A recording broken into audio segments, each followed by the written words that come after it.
You are in crypto since 2013. What will be your biggest learning? Everyone thought Bitcoin might be a new currency. It's never going to happen because it's This is Reeve Collins, co-founder and first CEO of Tether, the man who gave birth to the company behind the world's most traded crypto, USDT. Today, it has $185 billion in market cap and moves $19 trillion in a single year. If you want to learn about the future of finance, there is no man better than Reeve. But now you could send $3 to someone in Mongolia in 5 seconds, right? Like, that's never been possible before. Many big banks and private companies are running to launch their own stablecoin.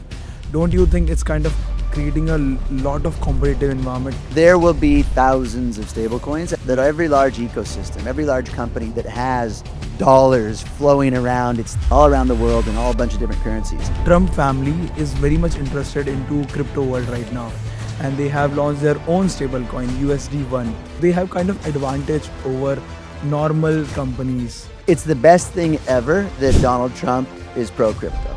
It doesn't matter your stance on Donald Trump, positive or negative. What he's done for the crypto industry is monumental. Don't you think so? The companies like PayPal, network like UPI, Paytm, Venmo can get killed if they not adopt to stablecoin, or they will be forced to adopt this. Yes, they will for sure adopt this. I mean, PayPal already rolled out. Do you feel so? My father or my mummy will start using stable coins to buy grocery by 2030. Do you think so? 100%. So yes, your parents are going to use it. Everyone's going to use a stable coin. They're just not going to know it. They're just going to be doing transactions. There are a lot of projects coming in right now. Some are using Bitcoin-backed stablecoin. Some are gold-backed stablecoin. Some are RW. Like many kind of stablecoin. Which kind of stablecoin will not able to survive in few years? So let's say someone young kid watching this video right now, and you wanted to give the one piece of advice in their 20s, what will be that? Whoever utilizes AI the best is going to have a job and is going to win. Utilize AI and learn it intimately. If stablecoin disappeared tomorrow, what happens to crypto?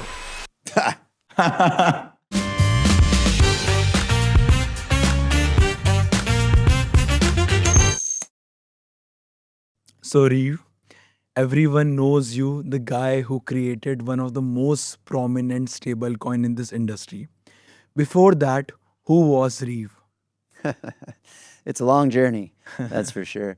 I was fortunate enough to graduate college right at the time the internet was taking off. And in addition to graduating at the right time, I got the right job. So I was one of the very first employees at one of the very first ever online advertising agencies. This is in 1997. And I was about the 7th employee of this company. And within 2 years, so in the end of 99, we went from 7 people to 500 people, just massive explosion, and went public for $6.6 billion. So having that experience, like this little startup that just rode the wave of the internet, and really I got a front row seat to that internet bubble, was a very profound experience for me. Just an amazing learning curve, probably the most fun I've ever had in my life, being 22 to 24 years old, of just seeing the whole world shift. Because what was the internet? The internet was a new paradigm for how information moved, and it was a new way for the whole world to interact. And when it first rolled out, no one at all understood the impact that it would have. So anyway, I was just fortunate enough to land a job in that industry and really see its impact firsthand on the world.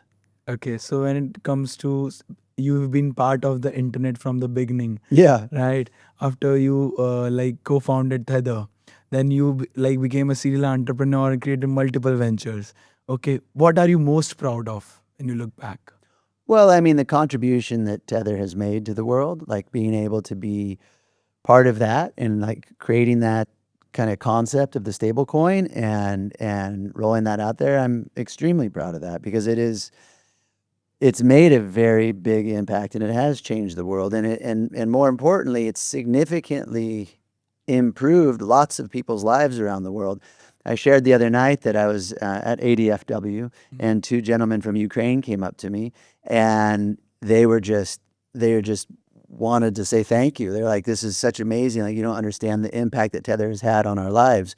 They're sharing with me and how they're using it for the troops and for their actual friends that are fighting. And, it's just a lot of stories like that over the years, which really drive it home. I understand how impactful it has been for crypto trading and everything else. But when you really get the firsthand accounts of real world stories of people utilizing a currency, being able to transact and be plugged into a financial ecosystem, or just the ability to move money where prior to the advent of blockchain or of a stable coin, it just wasn't possible and people really were stuck. And so it's just really amazing to see. So yeah, I'm very proud of that. Do you think so? In a hypothetical situation, can this industry survive without a stable coin? No, No? no, and it's because no, right? Not there's very few financial systems that could survive with something that's super volatile. So without a stable coin, then how are you going to actually do business? Because a lot of times you don't want to just speculate on a currency or speculate on an investment. You want to transact. You want to conduct business. To do that, you have to have a stable currency. That's been the challenge of Bitcoin, especially if you rewind back to the beginning. Everyone thought Bitcoin might be a new currency, might be the currency everyone uses.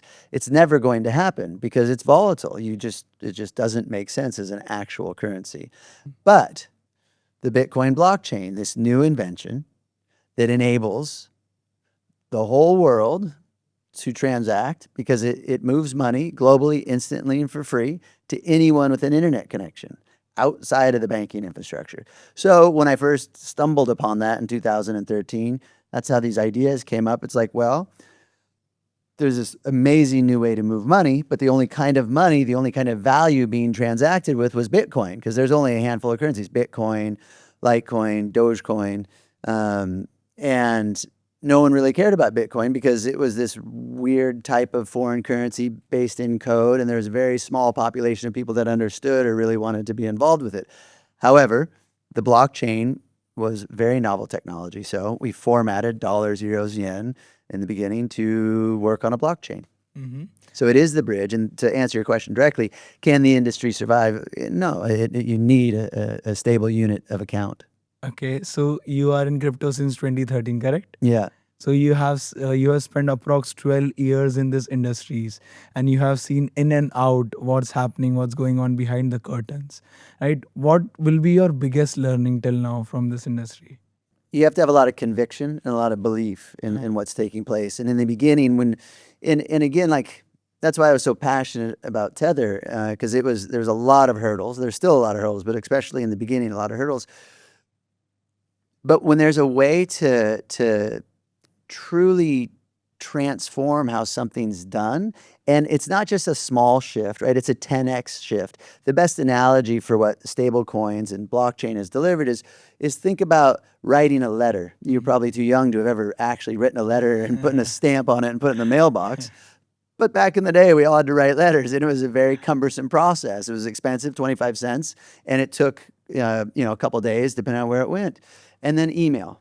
So global, instant, and free movement of that information. That's not a small leap, right? It's transformative, and that was the internet. And so since I had that first row seat to the internet exploding upon the world, that's what I recognized when I was first introduced to the blockchain. I'm like, oh, this is the same, but it's for money. It's for business, and it's going to plug in the rest of the world. Because if you also think about what the internet delivered, it was education to the entire world, because people that never had access to quality information or education now could get all that information just with once they were connected to the internet. But it was still difficult for them to do business because they couldn't get paid. But now you could send $3 to someone in Mongolia in 5 seconds, right? Like, that's never been possible before.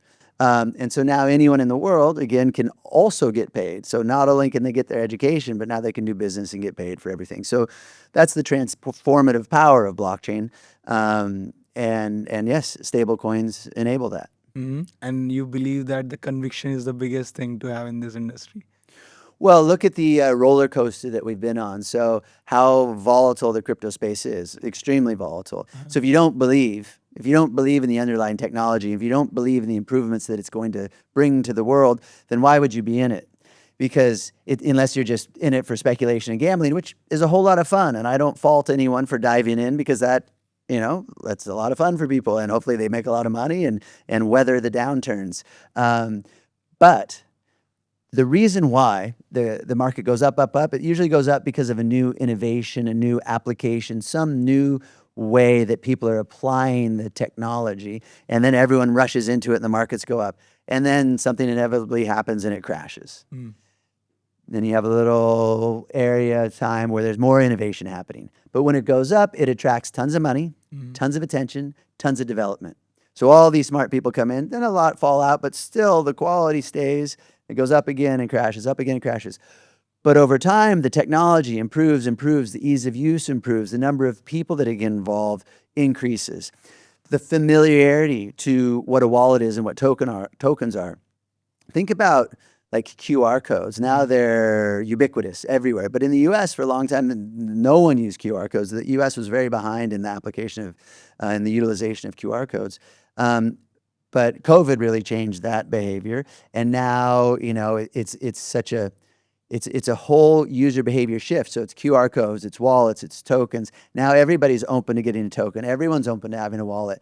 That opens up this world of Web3. So Web3 didn't even come about till 2019, 2020, something like that is when that term really hit mainstream. And that was after the NFT boom. Because prior to the NFT boom in 2019, it was all financial applications. Then the NFTs came out. So after I created Tether, I created the first ever platform for NFTs. And we thought that these highly programmable digital goods, this was before there was a word NFT. This is a company called Block V. We did an ICO, and it's still around. It's amazing what the technology is that we've built there. But the NFTs hit the scene, and the first use case for NFTs, again, was speculation and gambling on images. We wanted to make them give them a lot of utility, make them programmable and do all these things, but really it was just another way for people to gamble, and so people bought all the images and they went up. But the benefit of what that did was drove tons of non-financial people into the industry, like people that just were artists or collectors or just wanted to be part of that new wave of things that didn't want to invest in tokens or stocks. They just wanted to buy images. And so that really drove more adoption of wallets, et cetera. And what that leads to now in 2025, that the whole world understands what a wallet is and tokens are. Web3 businesses are really able to come onto the scene. And what I mean by that, so the promise of blockchain, equal access, democratized access of high quality financial services and high quality currencies. For instance, Tether, we tokenized the dollar, which essentially gave the entire world access to US dollars. Prior to that, people in other countries, it was very difficult to get access to dollars. And they would all love to trade up to the dollar because it was a more stable currency than what they had.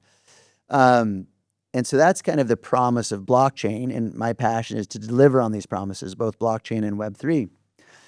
So that's blockchain, and let's take it one more step. Web3 is now we have massive communities of people who contribute to large organizations. Think about Facebook. It's got billions of users, and Facebook makes all of the money. All of those users, they get value, they get entertainment value. But all of their data and all of their time spent enriches the shareholders. And that's by design, and that's just the architecture. And even if the shareholders or the founders wanted to enrich their users, they didn't even have the technology to do it. However, today we do. So now you're going to start seeing bespoke companies being built around token economies.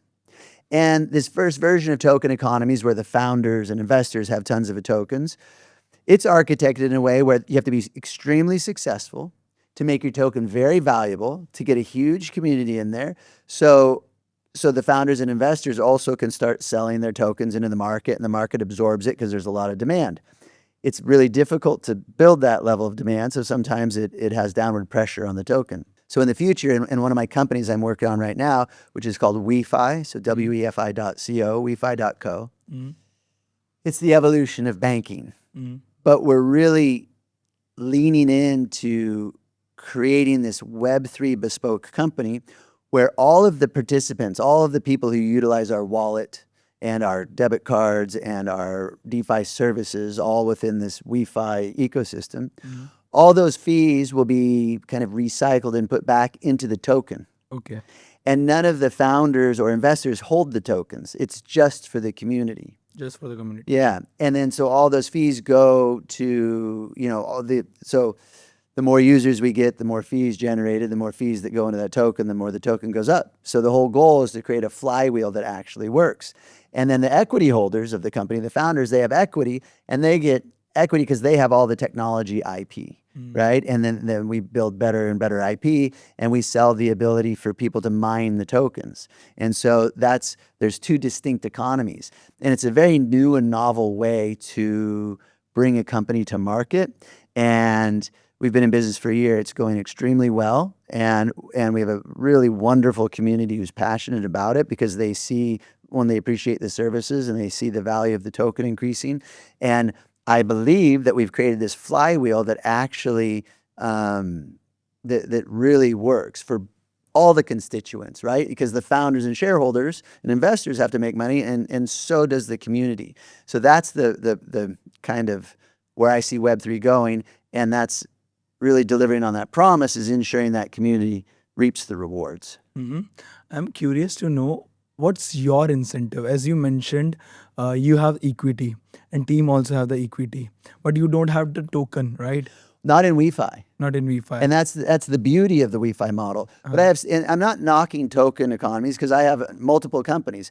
So STBL, my other company. So shifting gears back to the stablecoin. Stablecoins now have been out for 11 years, and that model hasn't shifted. It's an amazing model. It provides an extraordinary amount of utility. It's the killer app of the blockchain. There's tons of demand. Now that regulations are shifting, all of the traditional finance institutions want to issue a stablecoin or utilize stablecoins. Why? Because it makes their business better. It makes the ability to move money more efficient. It makes them get more distribution in countries that they could never touch before, especially when you think about the tokenization of other RWAs, like high quality real world assets and investments. Right now, those investments to date have been ring fenced within countries, but when they're tokenized, it opens it up to the rest of the world. So anyway, stablecoins, it's time for them to evolve. So I have another company, STBL, that has created Stablecoin 2.0, the evolution of the stablecoin. So 1.0 is very straightforward. Give me $1. I put it in the bank. I issue a token that works on a blockchain. Allows you to move that $1 globally, instantly, and for free, and you redeem it at any time.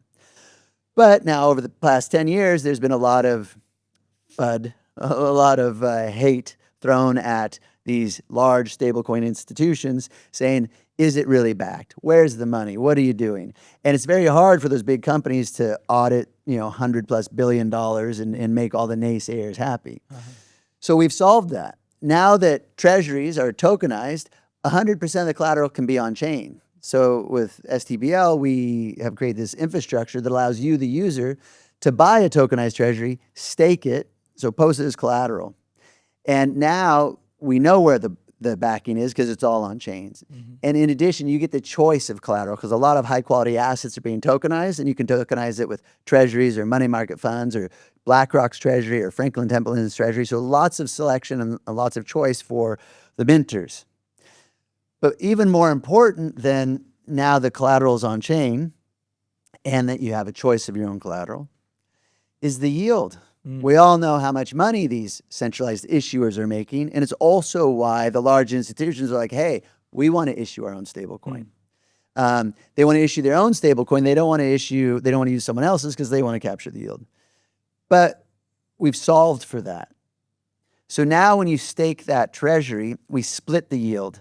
We create two tokens. So we tokenize the yield, it's split, and we have a yield NFT. So it's a tokenized income stream from that treasury that I just staked. So now you get the yield. At the same time, we use the principal, just like USDT and USDC is backed by principles of treasuries. We use the principal to create USST, Okay. which is our universal stablecoin. It's equivalent to USDC, etc. Freely traded, not a security, not yield bearing. It's just a stablecoin that you can use anywhere. However, the yield NFT captures the yield. So you as the minter, let's say you put $10,000 into the system, you get the yield token, and you still get to spend the stablecoin in the same way if you would have gone out and bought $10,000 of USDC, except for there, you just would have been able to spend USDC, you wouldn't get the yield.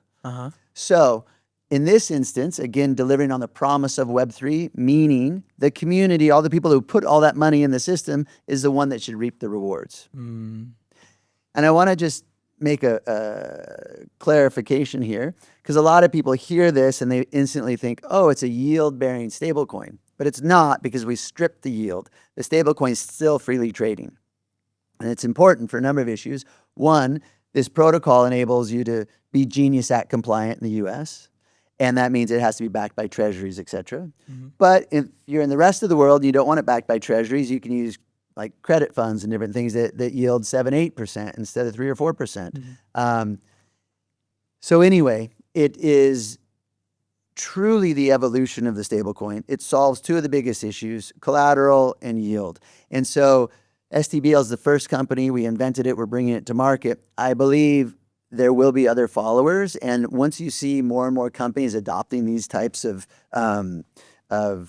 characteristics, then we'll really know Stablecoin 2.0 is here. And the reason why I believe they're all eventually going to adopt it, it's because when something makes so much sense, collateral's on chain, I get the yield, why would you ever go back to anything else? Okay. Quick question, like this, how much percentage is this yield, and what's the source of this yield is? It's the exact, it's a tokenized treasury. So it's the exact same as the traditional stablecoin 1.0, except for those treasuries are held offline in custodians. Now companies like BlackRock is tokenizing the treasury. It's making that treasury available on chain. And since that treasury is available on chain, we're just saying, hey, go ahead and buy that treasury, just stake it in our platform, and we'll give you more utility. Because if you just buy that treasury today, you have to sit on it to get the yield. Means it becomes idle. You have no utility. You sit on it, you earn money. But now, wouldn't you rather earn money and spend it? Correct. Because right now, Tether earns the money while you spend it. We're enabling you to earn the money while you spend it. With transparency. It's all on chain. Yes, with transparency. Yeah. Okay, so you also mentioned about the Genius Act. After the act, a lot of stablecoin companies got clarity on stablecoins, and right now many big banks and private companies are running to launch their own stablecoin. Don't you think it's kind of creating a lot of competitive environment? What's your thought on that? There will be thousands of stablecoins, and I also firmly believe that every large ecosystem, every large company that has dollars flowing around its tens of thousands of employees in many, many countries. And like, think about how inefficient that is when they have to send money all around the world in all a bunch of different currencies. All of those large organizations are going to issue their own currency. All ecosystems is going to issue its own currency because they get so much more control. They get revenue and profit, and they get the ability to really understand how money flows through because they have perfect analytics. And it's a lot more efficient. Instead of trying to send wires and then in foreign exchange, it's just their dollar that goes all around the world and then it's accepted. And that's a product that STBL is offering. We're calling it ecosystem-specific stablecoin, and ESS, which is a fancy word for white-labeled stablecoin. And so, and even these large institutions you're talking about, they can utilize our technology because we have the infrastructure for them to choose whatever collateral they want, issue their own token. And when you mentioned, oh, there's going to be lots of competition, well, each ecosystem has its own distribution. It has its own customers. So they already have kind of a captive audience. But when they utilize our platform, they mint USST, then they mint their own branded stablecoin on top of it.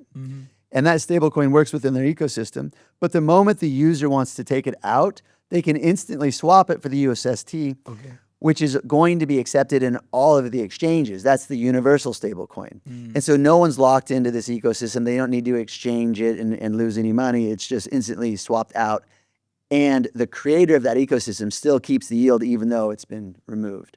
So we've really solved a lot of the challenges that stablecoins have at the moment, and are future-proofing, or I should say providing the technology for all these companies now that the Genius Act is there and soon the Clarity Act will be there, for all these companies that are preparing to issue stablecoins in this new world. And this new world is a world where all of that institutional capital is going to flow into the crypto ecosystem, because all that money, it's pent up. It wants to utilize better rails. It just can't yet. The moment it can, it's going to explode, and it's all going to be one giant financial ecosystem with blockchain rails, with traditional rails, and then the transactions will be routed whatever's the most efficient for whatever that specific transaction needs. Okay. You mentioned that by 2030, the stable coins will be a default money. Do you feel so? My father or my mummy will start using stable coins to buy grocery by 2030. Do you think so? 100%. 100%. And the reason why I say this with such conviction is because it's not stable coins. What is a stable coin? What is a stable coin? It's a dollar, or I should say fiat currency, a rupee, or whatever currency, whatever your local currency is, formatted to work on a blockchain. Right now, your dollars work on a banking platform. Now they can work on a blockchain. All a stable coin it is that exact same dollar just wrapped to work on a different rail. So your mother and father are not going to use a stable coin. They're going to use their local currency, rupees or whatever it may be. That's what they're going to spend. It's just that local currency is going to run on a blockchain rail. So you can call it a stable coin, or you can call it cash, or you can call it on-chain fiat. So WeFi is rolling out a product where right now, if you have a digital wallet, a crypto wallet, it's going to say USDC, USDT, USST, right? And you're going to move that around.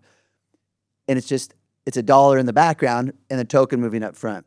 Soon it's going to say USD, and it's going to be a token in the background. It's basically the same thing. It's just how it's represented, because it's still a dollar. So yes, your parents are going to use it. Everyone's going to use a stable coin, because the only thing that's going to change, it's still going to be USD or whatever the local currency is. What's going to change, if it runs on a blockchain rail, in the background it's called a stable coin. If it runs on the traditional financial rail, it's called fiat. But it's just the technology that moves it. But we're going to have technology, AI, etc., that's going to route that dollar to whatever underlying technology is required to make that transaction happen the cheapest and the fastest and the most profitable for you. That's why I say that everyone's going to be using them. They're just not going to know it. They're just going to be doing transactions. No one's going to care what blockchain it's on. No one's going to care which stablecoin they're going to use. All that anyone's going to care in the future is that they achieved the outcome that they wanted, which was to do a transaction, whatever that may be. It might be to invest. It might be to pay their bills. It might be to send someone money, et cetera, et cetera. But the way they're going to do it is they're going to be utilizing their AI agent. They're just going to speak into their phone and say, hey, send that person money. And then on the background, it's just going to route it the most efficiently. So stablecoins, my prediction is that stablecoins will be the largest consumer-facing interface for financial interactions in history. But it's just another way of saying the whole world's going to use cash and fiat, and it's just going to move much more efficiently. So according to you, just like we send a voice message, we can just simply send money to anyone by just giving command on voice, and our AI agent can send it to multiple wallet address we want. Yes. Perfect. Okay. Yeah. And we're going to have a whole lot of security experts around the world figuring out how to make sure that's done in a secure way. But that's one of the biggest challenges with blockchain today. The reason why the user interfaces are so clunky and difficult, it's because it has to be highly secure. You're dealing with money. The internet exploded upon the world in a couple years. I should say the commercial internet, because the internet was around for 20 years. But the commercial internet, really 96, 97 to 2000, just boom. Because there was no regulation, no one cared. No one even knew what the impact was going to be. right? They're like, "Oh, whatever, you're moving information." In the beginning, it was like, oh, they're putting radio on a computer. Like, they didn't grasp it. And so it was allowed to proliferate unfettered by regulation. This is the movement of money. It's taken a decade plus just to get to the starting line because it's the movement of money. Not only is it the movement of money, it's the creation of money. Anyone can create new money now, right? There's hundreds of thousands of coins at the moment, right? That's all new money. Never in history has anyone but kings and governments been able to create money. And that's why it's so highly regulated, and governments have been trying to shut it down in the beginning. And now they're just trying to control it because they can't shut it down because it's too powerful of an idea. Once that genie's out of the bottle, you can't put it back in. And so the governments are regulating it, which, it's good in the sense that that's what's enabling the institutions to get involved. For the institution money to flow, and it has to be regulated. So yes, that's where the world's headed. Don't you think so? The companies like PayPal, network like UPI, Paytm, Venmo can get killed if they not adopt to stablecoin, or they will be forced to adopt this.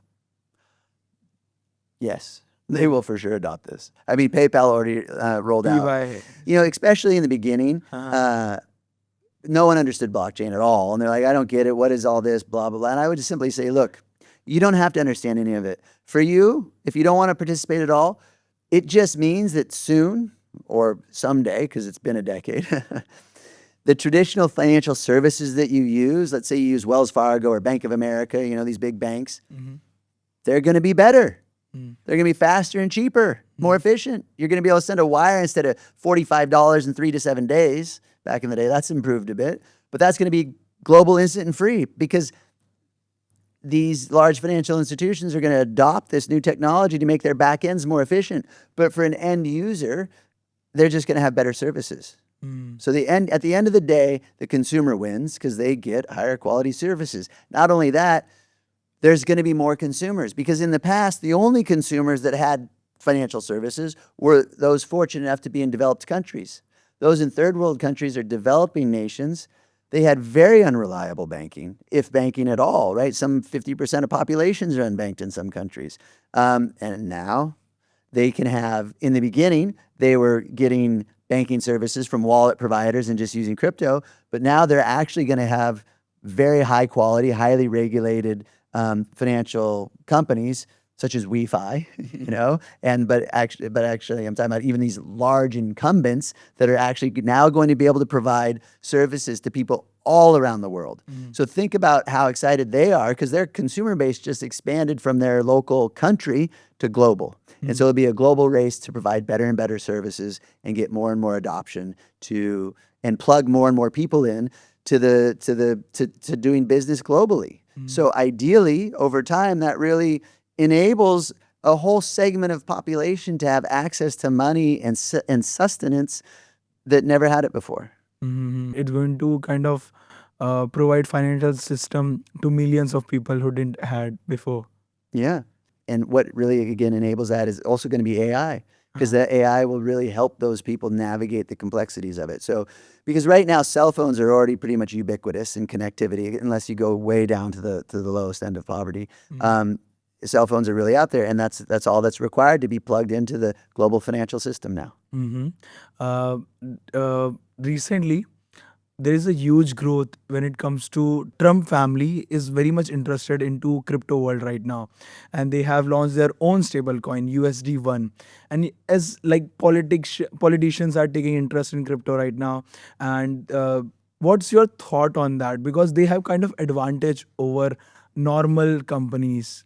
Or what's your thought on that? It's the best thing ever that Donald Trump is pro-crypto.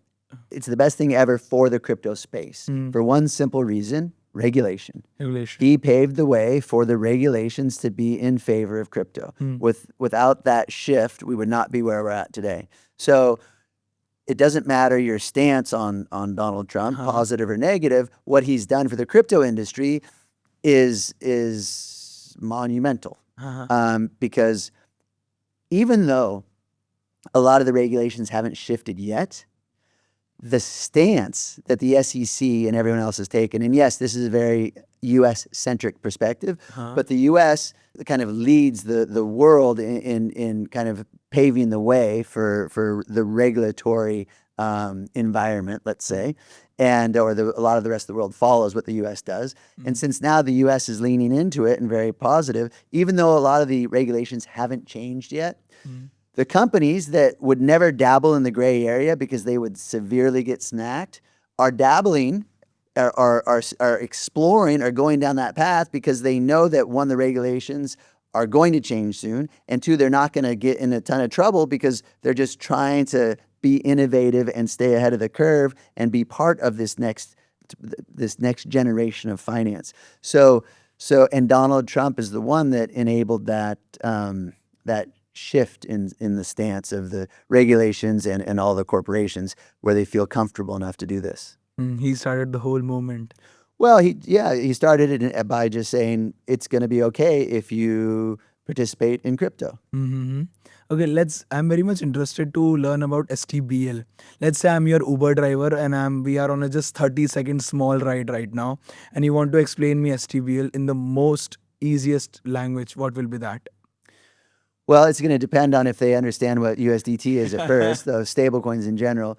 But so anyone who's a stablecoin user, the bottom line is, wouldn't you prefer the community benefit from utilizing the stablecoin versus a centralized entity, right? And again, I want to point this out. Like, it's not the user of USST. They don't get the yield. It's the person who minted that USST. Think about stablecoins. There's over $200 billion that have been given to these companies to mint stablecoins. That $200 billion was given by the community.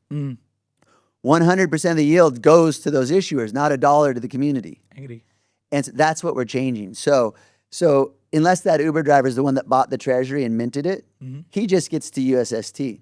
But it's a movement. And the movement is, if you use USST, you know that you have the ability to mint it, or your friend minted it, or someone in the community minted it, but you just know that the money's going to the community versus to a centralized company.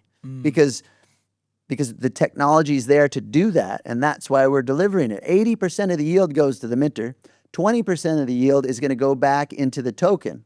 And so STBL also has a token, the STBL governance token, and the community gets to vote on various things like the collateral and different decisions around the protocol. But ultimately, the yield generated that the platform gets goes to the token holders, but the lion's share goes to the person who put the dollar into the system.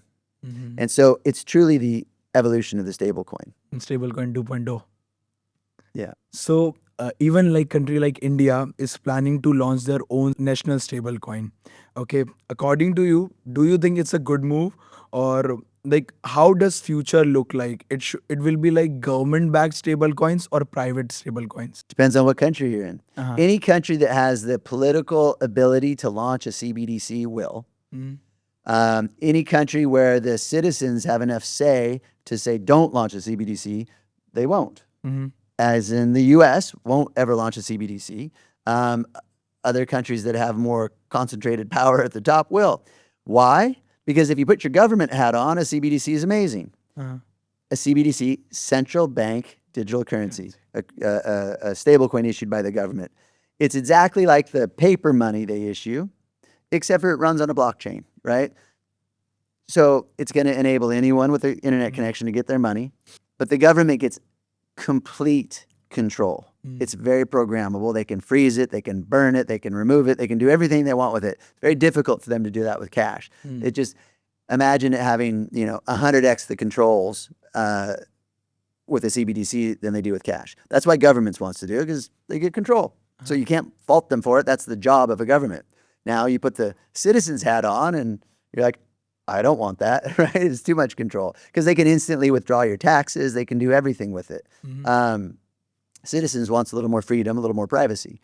So again, it's not a good thing or a bad thing. It's just nature of governments, nature of citizens, and nature of technology that enables these types of controls. And so it's up to each country to utilize it in whichever way that country sees fit. Because of this stablecoin wave right now, there are a lot of projects coming in right now. and they have their own unique way of creating their stable coins. Some are using Bitcoin backed stable coin, some are gold backed stable coin, some are RW, like many kind of stable coin. What do you think, which kind of stable coin will not able to survive in few years? Algorithmic Uh-huh. stable coins, because now that, so stable coins that are not backed by actual tangible quality assets that are liquid. Uh-huh. Um, and in a few years, there'll be baskets of less liquid assets that'll work. But purely algorithmic Mhm. is going to have a real challenge, because even if they find, and they might have novel use cases, but I don't think they'll ever scale again after the Terra Luna collapse, even if the algorithms get better and the technology is better, because people are going to have so much choice. It's why would they utilize that one when they can have it backed by gold? Because gold's probably the best thing to back a stable coin with, because it beats inflation, Yep. and it's non-political, and it's not tied to any one country. Uh-huh. What's your thought on Ethena, ENA? Yeah, I think it's great. It's a super brilliant concept. The way they're doing their delta neutral hedging and to back the stablecoins. And that's not algorithmic, because there's assets backing it. The algorithms in that case is just trading strategies to ensure that it holds its peg. So worst case scenario, something bad happens. Yes, it could possibly lose 10, 20% or something in some crazy event. However, there's still assets backing it. Yep. Right? It's not just pure thin air and formulas. Uh-huh. Okay, so 28 years, like you have like you have been part of the .com boom. Okay, you have created like co-founded Tether, now working on STBL and various different ventures. What's the best piece of advice you have ever got in your career? I don't know about the best piece of advice, but if I have to look back on what's kept me going through all the ups and the downs and all the companies, is optimism. Optimism. Right? I feel like I might be, if you ask my friends, probably overly optimistic. I think everything's going to work out, so I dive into tons of opportunities and push, push, push, and I get excited about them. And so I appreciate that about myself, because at least it does make me excited. Like, I love new novel concepts. Like the idea of stablecoin 2.0, I get stoked about it because I just see it all. I see how much sense it makes. And I guarantee you, when the rest of the world sees it, it's going to become ubiquitous, because it just makes that much sense. Web3, when we can crack that nut, and I believe WeFi did, when the community truly can reap the rewards, it makes so much sense. And I think it will pave the way for lots of other companies. There are a lot of Web3 companies, and it'll keep getting refined where the community really is benefiting. And also, just for me, I am overly optimistic. In every talk I give and speech, they're like, how much money is going to go into stablecoins? I say all of it, right? Like, like, where's the blockchain going? Where's crypto going? I'm just saying it's going to continue to go up and to the right, in my opinion, because I'm such a believer in the technology and what it's going to deliver.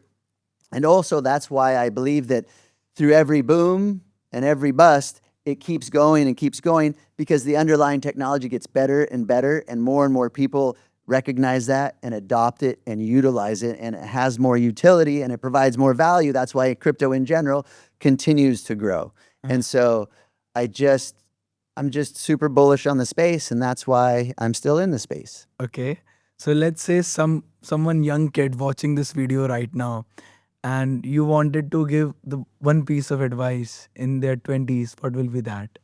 Yeah, get involved. And when you get involved, it's not necessarily by speculating or investing, because that's risky and dangerous, but participate, And so, yes, you can participate in, and I always tell people when they ask if they're to invest, and the only thing I've ever told anyone to buy is Bitcoin, just because I've been a believer. And I think that if people are going to invest in the space, that they should start with Bitcoin, just so, I don't care if it's $1, but just so they can say that they have it, right? And then from there, it's learning the technology. But for all the younger kids out there that are getting in space, just utilize AI and learn it intimately. Don't utilize AI as a tool, just chat and chat BT and trust it blindly. understand how it works, understand why it gives you the answer it does, understand how to ask it the right question, understand the dozens of new AI companies that are coming out all the time and how they slice and dice their data and provide the answers. Because the more intimately you understand the architecture of AI and how it works and how it's generating its answers, the better you can utilize it. And whoever utilizes AI the best is going to have a job and is going to win. The people who are just blindly saying, oh, hey, tell me this or that, they're going to be in a lot of trouble because we need architects of AI. We need highly skilled people who intimately understand it. So you don't need to be a master coder anymore. In the past, it was learn how to code, learn how to build the technology. AI is going to do it. So now learn how to expertly tell AI how to build the code. So understand the architecture of AI.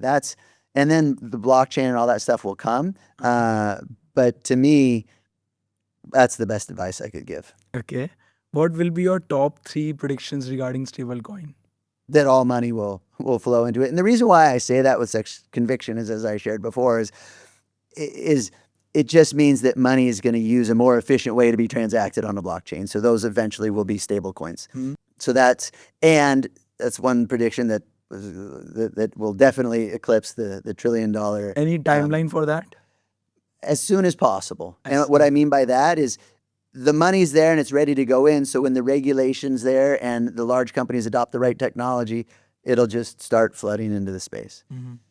The second one is that all ecosystems, all large companies and communities and everyone will issue their own stablecoins because they'll get a little more profit, a little more control. They'll be able to have the ability to share that profit however they want and govern that token however they want. And so it will be very valuable to that ecosystem. And we'll have clearinghouses because then people are like, well, now we have millions of currencies. It's okay because they'll just swap themselves out on the back end and you'll still be able to seamlessly transact. And so I really see that being a future. And you feel that there are going to be thousands of stable coins Yeah. in few years. Yeah. Okay. Third prediction regarding stable coin?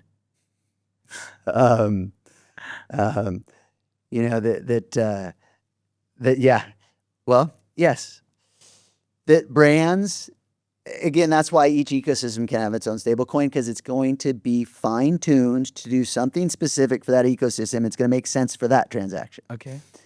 And that the brands aren't going to matter. The blockchain's not going to matter because, again, your agent, your AI is going to do the transaction for you and it's not going to care about the brand. Right now, we all care about brands because you feel comfortable, you feel safe, you feel part of a community, you want to be affiliated with it, so you use a certain brand.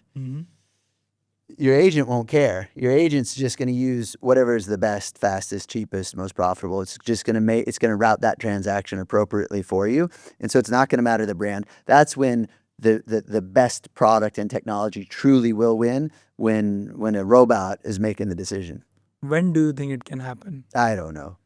There's a lot of people working on it, but it's extraordinarily complex and we're just going to get it in little bits and tastes, and then it'll just keep coming and coming. But look, the pace of innovation is exponential. It's faster than it's ever been. So it's probably going to come sooner than any of us can predict. Okay. Let's play a quick rapid fire. You have to choose one answer and you have to quickly answer it. Okay. CBDC or private stablecoin? CBDC or a private stablecoin? Yes. You have to choose one. Well, a private stablecoin. Okay. Fill in the blank. Stablecoin will replace? See, stablecoin is fiat. Okay. Yeah. So it won't replace fiat. It is fiat, Uh-huh. and it is value. Uh-huh. Okay. Dollar-backed stablecoin or gold-backed stablecoin? Gold. Gold. USDT or USDC? Neither. Neither. Ethereum or Bitcoin? Both. Both. Okay. If stablecoin disappeared tomorrow, what happens to crypto? I got the answer. Yeah. Okay. One altcoin that you secretly respect. Look, I don't like commenting on other altcoins. I think that's really community based as well, because all these altcoins, they're representing some sort of technology, some sort of community, ideally doing something novel.